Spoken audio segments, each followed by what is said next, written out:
Hey friends, how you doing today? Bill here. Hope you're having a good start to the week.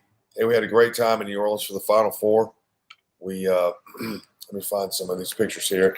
We had a great time. There were 10 of us down there, and great team of guys. Joe Henson and his son Ben, a couple of the guys from DFW, Pat Rao and Anthony Bearden, and then Charles Hawker, who's been with us once before, the Final Four about 4 years ago. He's from Mississippi.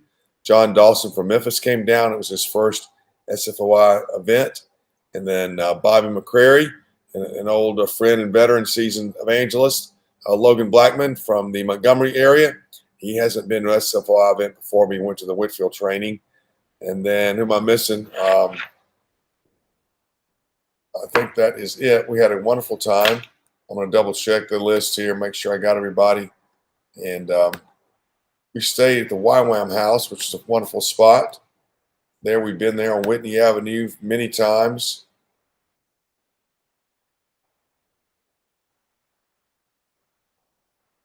David Robert, how can I forget? David, the legend from South Louisiana. He lives about 2 hours south of New Orleans, and he's a machine, man. He is a little over 60 years old. He's had stage 4 cancer, 5 years or so. So, man, he's really he just perseveres right on through it. He preaches at college campuses around the New Orleans area, Nicholls State, southeast Louisiana. And he preaches at the Saints games as part of the Sports Fan 1000. He preaches at the bowl games there at the Superdome. David is just a relentless soul. David, how you doing? So we had a good time. We wish David Day had been there, but David had more ceremonial activities to attend a wedding. So I'm sure it was a good time. We had a wonderful time. You know, the New Orleans, well, it's just always busy, man. When it comes to gospel preaching ministry, it's just always busy. New Orleans is one of those cities. I've been going for 20 years off and on. I've been there a lot, and you can get up at 10 in the morning, and there's people walking up and down Canal Street. There's just, and the way that the way it appears to you is there's just a lot of people out there, and they have these I love these big wide sidewalks, and they've got them on both sides of Canal Street, and it's just a preacher's dream. I'm telling you, I say it all the time on some cities. New Orleans is a great place for a full-time preacher. It is a perfect spot. It's a perfect spot to not only start to preach, but to build a team around. And in the business of building teams and evangelizing a city, the thing with, exactly like Nashville. Nashville is a great spot too. And we're seeing John Coble. We're seeing John's faithfulness is bringing. Other guys have started to come out when I've seen it some on Facebook. I'm not a student of it, but guys are coming out there. Same thing. What New Orleans does not have is someone who is faithful like John Coble and some other guys are going to Nashville. But the thing with New Orleans, just to be specific about that, is that you have Canal Street, which is busy, and then that's on the edge. That's on the west side of the quarter. So when you walk into the quarter, that's a whole nother arena. And then you've got Jackson Square. So the cathedral sits right on the north side of Jackson Square, which is a park. And on either side of Jackson Square, you have all these, these voodoo people, palm readers, all these demons. And on the other side of the other end of Jackson Park, across the street, is this huge amphitheater. And then you have Cafe du Monde, which attracts a ton of people. So you have a huge area that attracts a lot of people. So here's my point, that when you begin to invite people to come down and join you, you have multiple places that you can take them. You don't have to go to the heart of Bourbon Street and, right into the devil's lair, so to speak. You can put them on the edge. And then plus you have the Superdome. And while the Superdome is not busy every day, it is busy on football, and I'm sure they have a lot of concerts rolling in there. So, and then you've got it is a smoothie place, Smoothie King basketball arena where the Pelicans play,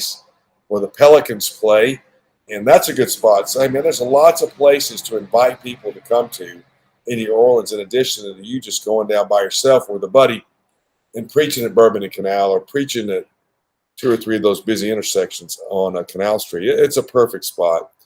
And if you're out there looking and you want to get in that world, because New Orleans is different than Nashville. In New Orleans, all these cities are different. San Francisco is different than Nashville. LA is different than all these places. So the thing with New Orleans, which is to me makes it unique, is it definitely has a drinking culture. I went to college with some guys from Louisiana. And the thing I noticed is drinking is just a big part of life. And so you have this, what the quarter is just a lot of drinking, period. Even Mardi Gras is just a lot of drinking. And so if you want to get in that environment, that doesn't bother you and interact. And what drinking does, which you notice when you preach at places that has a really busy bar district, is that attracts a lot of demons, a lot of just people who are whacked out, hot. They're drunks, old drunks, homeless, all that kind of stuff. From that point up to people rolling in for a big game, who roll into the quarter to drink. That's what's going on there. Yeah, David doesn't like New Orleans. But if that's what that's the deal. And then you have this sort of French thing going on. I'm not sure how that affects it, but you definitely have a different feel. It's not like downtown Atlanta or downtown Nashville. Downtown Nashville is country. Downtown San Francisco is pot smoking. Or downtown LA is the beach. Downtown New York City is just, I don't know how to describe it right this second. It's Times Square and just millions of tourists. And so anyway, back to New Orleans. Downtown New Orleans is drinking, homeless people, drunks, all that comes with that. And man, if that's your thing, like, over the years, I've met a lot of guys. I never enjoyed going to bars at night, although I did it for a long time. Some guys, that's just what they love to do. And so you can preach in the bar district down there during the daytime before all the demons come out. So man, it's a great spot. I want to encourage you. If you want to preach down there full time, the key here is what I'm saying here, apart from the environment, it's a perfect spot to invite people to join you. And what a city like New Orleans needs is a guy down there who wants to bring local churches down there to reach the city. It's so, the thing there also New Orleans, you have the New Orleans Baptist Theological Seminary. Dr. Preston Nix is a friend of the ministry over there. He's professor of evangelism.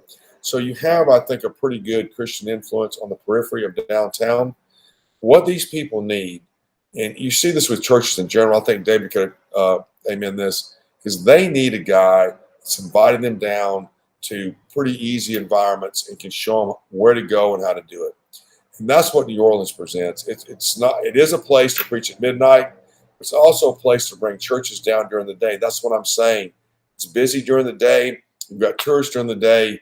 Drinking's not overwhelming during the day, and you can bring them down during the day. You can take them to a Saints game. You can take them down to the convention center. It's just a great spot. It really needs someone who wants to do that, to preach and bring people down there. So, man, I want to really encourage you. If that's a passion of yours and you like that area of the country, man, New Orleans is a perfect spot for preaching. I personally love London, England, and David's been to London with me. And I love London for a variety of reasons. In other words, what I'm saying is I love that. You might love New Orleans. Not all of us love New Orleans. And New Orleans has a distinct flavor to it. And man, if that's you, I would say, go get after it. It needs the gospel. It needs the light. There's really no light downtown that I saw of any significance. And so, man, it needs somebody down there. All right, enough about New Orleans. We had a great time. We stay across the river at a YWAM house on Whitney Avenue. Man, those guys are great. Steve Niles over there and his wife, Bronwyn, wonderful people, been very kind to us, nothing but charitable to us. And the beautiful part of the ministry that we do when we get into a city is that we get to know the city pretty quick. So in New Orleans, for instance, we stay there. It's called Algiers, Old Algiers. We ride the ferry across the Mississippi River into downtown New Orleans, and it drops us off right there at the end of Canal Street. So immediately we are thrust into a unique neighborhood of New Orleans, and we're partaking of the ferry ride like everybody else, and we're on our feet walking on canal immediately. So New Orleans presents, logistically, it's a pretty simple situation, and I like it. So the Super Bowl That's a good point. I'm glad I thought of that. The Super Bowl will be there in a couple of years. We've got Phoenix, Las Vegas. I'm grabbing a pen. Hang on, and then New Orleans. And I think we're going to try to stay at all these YWAM houses if they let us do it, because it's just so easy to get to downtown. Had a great time. 4 days of preaching, 8 hours a day. Great team. Everybody getting after it all day long. I led one team. Joe Henson, David Robert led the other team. And so man, it was great. Lots of preaching. A couple crazy demons. You might have seen Bobby McCrary's post about this dude called Saint Vader, some nut job. Anyway, I'll have to somehow find that post and put it out here. Anyway, but it's pretty calm. A lot of fans, a lot of sober people, heard the gospel. In fact, we rolled out when I got to downtown on Friday and got to this spot over by Jackson Square because they're having a concert that night. Within 2 minutes of me saying something, this guy looks over and goes, hey, you were down in Tampa, weren't you? And yeah, I was down at the SEC Championship men's basketball weekend. So immediately we were interacting with people, and it was great. I saw some old Ticket Scalper friends, and so it was good. Lots of interactions, lots of praying with people, lots of good time. You have to look at the web page. We try to take the posts and reports from everybody and put them on the sports fan event pages that are on our website. So, give us a week or 3, and that'll all be up there, and you can read them yourself on those pages. We had a great time, and so next time we go, hope you'll come and join us there in New Orleans, Louisiana. I guess David may not go because he doesn't love his neighbor. That's the thing. You gotta be careful with these hard-edged street preachers. It's one thing to love God; it's another thing to love your neighbor. So I just want you to know that. Pray for David that he might love his neighbor better, will you? I'm not sure what he popped up here. I'm afraid to look at it. I don't know about y'all. It's probably David down there not loving his neighbor in Montgomery. Hey, man, the next event, at least for me, I taught you not how to love your neighbor. Well, you got to learn somehow. You got to learn how not to love your neighbor, and then you'll understand when you are loving your neighbor. It's hard to love your neighbor when he's got his amp cranked up, not only to 11, but to 111. He doesn't seem to recognize that you're just about 50 feet from him or 100 feet. Hey, man, the next thing is the draft. I'm excited about the draft because I got excited about Las Vegas when I went there for the Pro Bowl. Las Vegas is another place that needs a full-time preacher, man. This is a great spot. I was there for the Pro Bowl. David Ramirez and his buddy Josh Hunt, and the sidewalks are constantly filled with people, and it's a free-for-all out there with the volume, with preaching and amps. And so what I heard the other day or the last couple of weeks is the NFL draft is going to attract 600,000 people. So you take 600,000 extra people, put them into the city of Las Vegas. You've got 3 days, the 28th and 29th and 30th, of just constant 8 hours of preaching. That's what it's going to be. There's 9 of us going already. Praise the Lord. I'm excited about that. And it's basically $150 to go, $50 a night at the Motel 6. And then we've got a church there that's going to let us pray at their place in the morning. We're going to get up and pray and get after it for 8 hours a day and go home and go to bed. That's pretty much what's going to happen. And it's a great spot for preaching. Again, I want to exhort anybody out there that is David. I see David's backtracking here. He says he saw someone get saved out there. You just you can't trust street preachers. They see things. We all imagine more that's going on. Hey, man, on Vegas, so it needs a full-time preacher. It's, again, another spot where I guess I can't think of an example where a God that wanted to bring people down there with him would not really work, as I think about it. But some cities are just easier than others. And what that means is that when all the foot traffic is in one place, that makes life easy. The thing in Vegas, you've got about 1.5 mile stretch of street and the Las Vegas Boulevard, and so you could bring people down from 10 to 2 in the daylight. You could bring churches down there and evangelize, pass out tracts, and all that good stuff, and just witness to the people. There's so many people out there, and My buddy Jay Steve was telling me the other day that Vegas has done it to some degree, has changed its image and working on changed its image, and that's to make it a family-friendly destination. And so I can see what they've done in part. When I was there, I saw just really a couple things, really two things that were uh, essentially, you might say, intentionally sensually stimulating. But I really didn't see anything else. And so, in other words, you could take a family out there, and they're not bombarded with invitations to sensual things.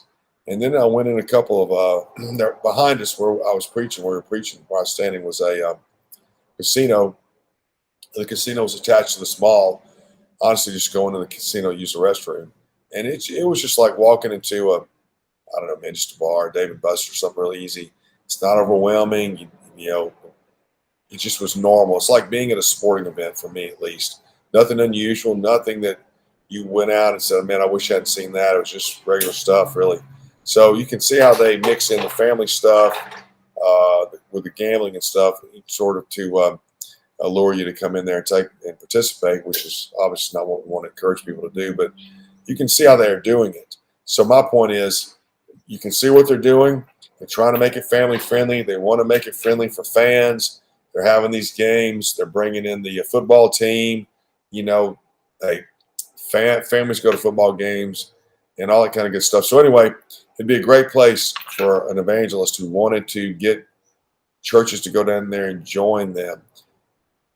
Anyway, one of my soapboxes, I'll say this, is that we are neglecting the opportunities that God is putting before us to do very simple things, to go down as a corporate body and just put on it. Everybody wear the same T-shirt, pass out literature from your church. Hey, man, in these kind of situations, hand out bottles of water, whatever it makes it easy for you to get out there and just tell people, hey, we're a Christian church and we're here for you. We can pray with you now. You can come to our service on Sunday or Monday or Wednesday or whenever. And that's all it takes, just getting out there. Evangelism, to some degree, is about 7/10 just being there. And then the other 3 is how you're communicating. But being there is the big challenge. It's not that we can't interact with people. It's just getting out there. So Las Vegas needs somebody to live there and go down there and preach and work on bringing churches and other people down there with them. It's a perfect spot. But for this trip, April 28th, 29th, and 30th, man, if you're out there and you're looking to get out there and preach and track and everything for 8 hours a day, then contact me. Let's do it. The link's on this video. Like I said, there's 9 of us. We're trying to get 10 of us out there. That's kind of a benchmark for us in these other events. It's going to be a lot of fun. It should be good. The draft is getting a lot of attention. The NFL is getting a lot of attention. And so it should be a high-profile event. So come out there and join us. You can see the link here. And it's on this website. And you got my number there. Call me there. So let's go do it. Hey, next event is, let me see if I can find it real quick, is, oh, there it is, Bobby. Bobby's leading the Derby outreach. Bobby, man, he's a great guy. We spent 4 days together. We could talk all day and be together all day, preach together. We've known each other for 13 years. A lot of guys know Bobby. He's a great leader. He's leading the Derby outreach. And so the Derby, May 5 to 8. I think there's over 20 evangelists going already, and we've still got a month to go. So it's getting a lot of momentum here. Again, Pastor Paul Matheny at Beachmont Baptist Church is hosting everybody, and he's going to serve meals. He's going to rally his church to be really kind to everybody that goes. He also has a shuttle, a van that Bobby can drive and run everybody down there 1.9 miles, which saves us a 30-minute drive every morning from where we used to stay up at Cedar Ridge.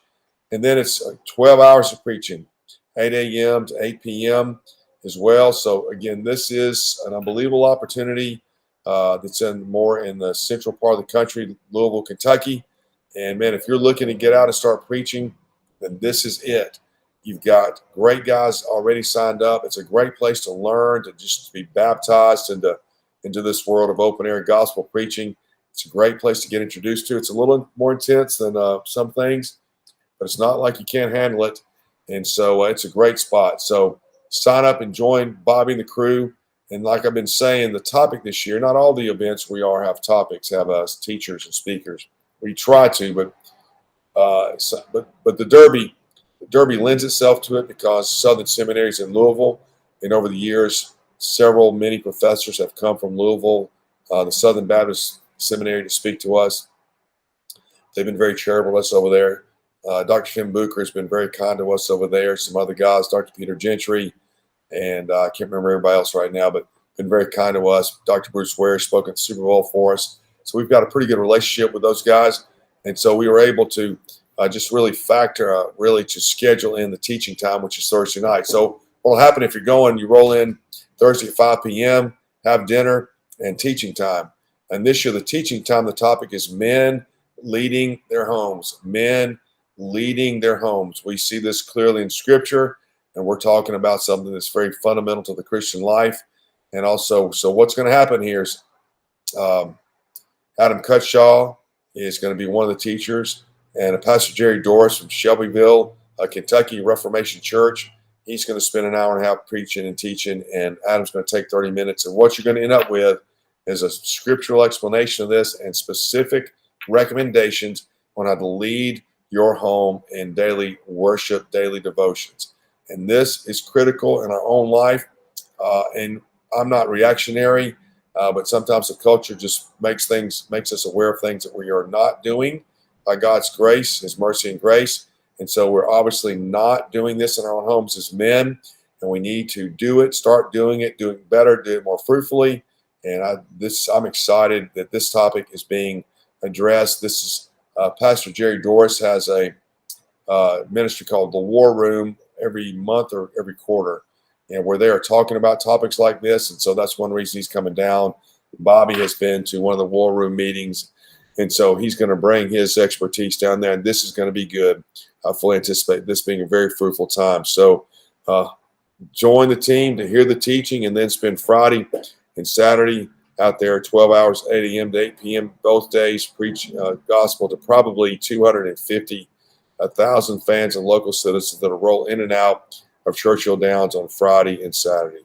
This is one of these events, when you leave, you go, your head is filled with memories and interactions and things you don't ordinarily see. I'm not talking about sensual things, but just people and interacting with them and their behavior. They need the gospel here, man.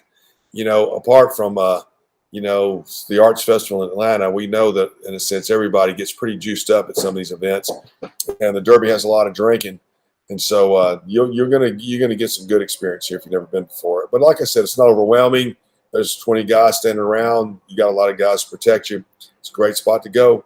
I want to highly encourage you to do it. You've got the website on this flyer and on this link as well. Then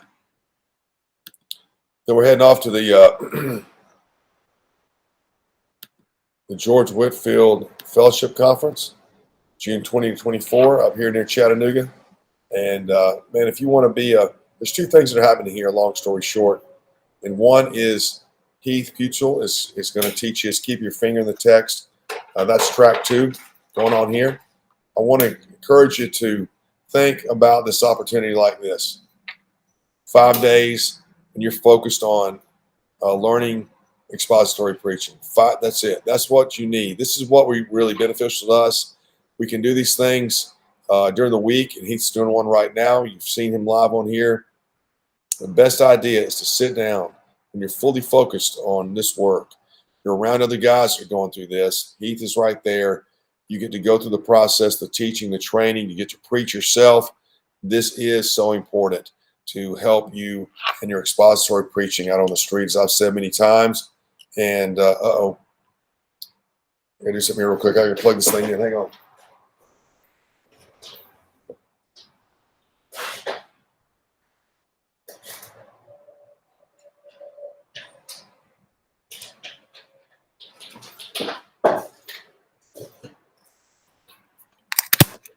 There we go. So I've said many times, Sportsman Outreach, we want to be, we're working on being better sermon preachers. And this is the technique to do it. And this is the place to do it. So that's what's going to go on with track 2 at the George Whitefield Fellowship Conference, June 20 to 24. The other track is where I'm going to talk about basically living the life of a full-time evangelist. That's basically what's going on. Whether you want to be evangelist with the Whitfield program or not, I'm happy to have you come in and I can share our insights on what it really takes to be full-time. And again, we can talk about it on the phone, and I can teach what I can say online. I've said a lot of it. Sitting down face to face, absorbing it, thinking it through with other guys is so important to really walking out of there on Friday, the 24th, saying, hey, I know what I need to do next, or I know that I don't want to do this. I think it's an invaluable time. And then plus being together, like all the things we do here, the fellowship is good, 5 days together. We, of course, pray a lot, and we have worship in the evenings. And so, man, it's a good time to be with other guys as well. We encourage you to bring your families. We have activities for the families during the day. It's not overwhelming, but we do have activities where we are here near Chattanooga. Beautiful country, sights to see, stuff like that. So I want to encourage you to come on and join us. I'm very much want to encourage everybody who has any interest to preach the gospel full time, to come and sit through 5 days of this and think about it. You know, to say the world needs the gospel is one of the biggest understatements on the planet. And I'm not really motivated by what the world needs, but the world does show us, like I just said, what it needs, what we need to do. It really reflects the nature of the gospel. The world shows us the antithesis to our Christian life. It's certainly where we came from, but we can be so we can separate ourselves so much from the world, we sort of lose sight of the need that's out there, the darkness. How dark is the dark? It's midnight out there. It's always midnight.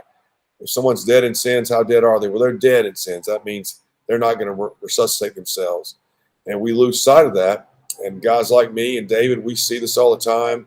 So you can't evaluate preaching full time from a church perspective.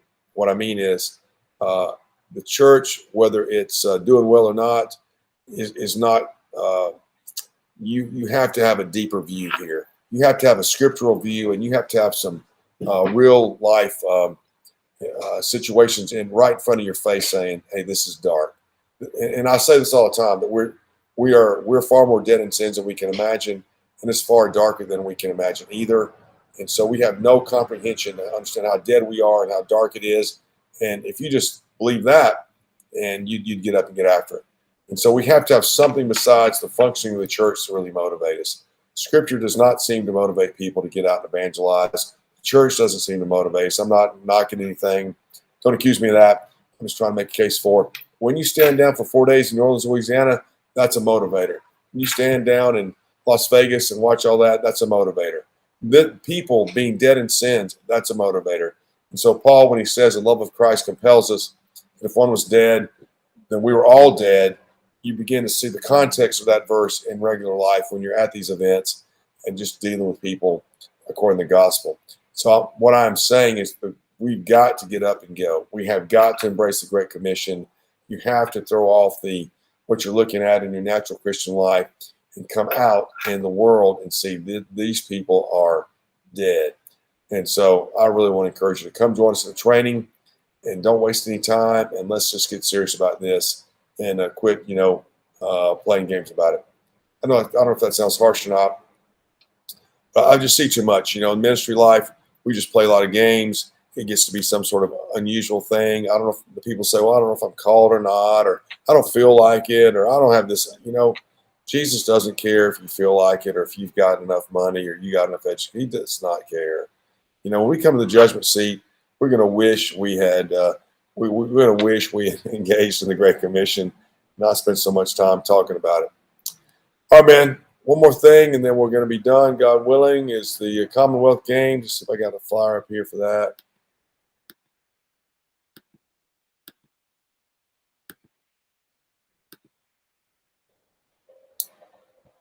I might not have it. I might have to download that real quick.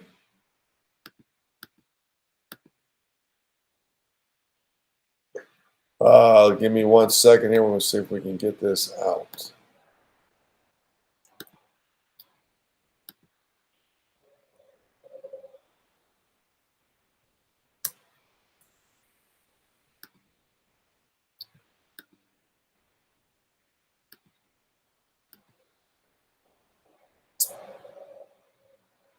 Too good to be true.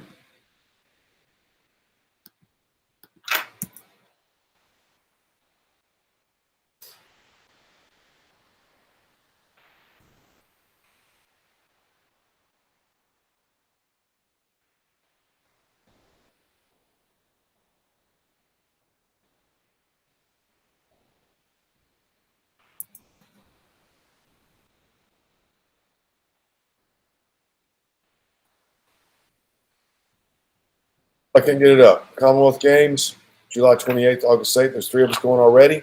And so I want to encourage you to come out and join us there. It's there. I don't think so. And 10 days preaching in England. David knows other guys have been over there. It's a great place to preach. Such opportunity up over there. So I want to encourage you, if you have any inkling there as well, contact me. Let's talk about getting over there and preaching the gospel to the English and all the people that will be there. What the Commonwealth Games is really the Olympics for the old British Empire. That's what the Commonwealth refers to. So you got Australia, New Zealand, you've got India, these kind of nations, and African nations too. I don't know all the teams. I don't know how it all works.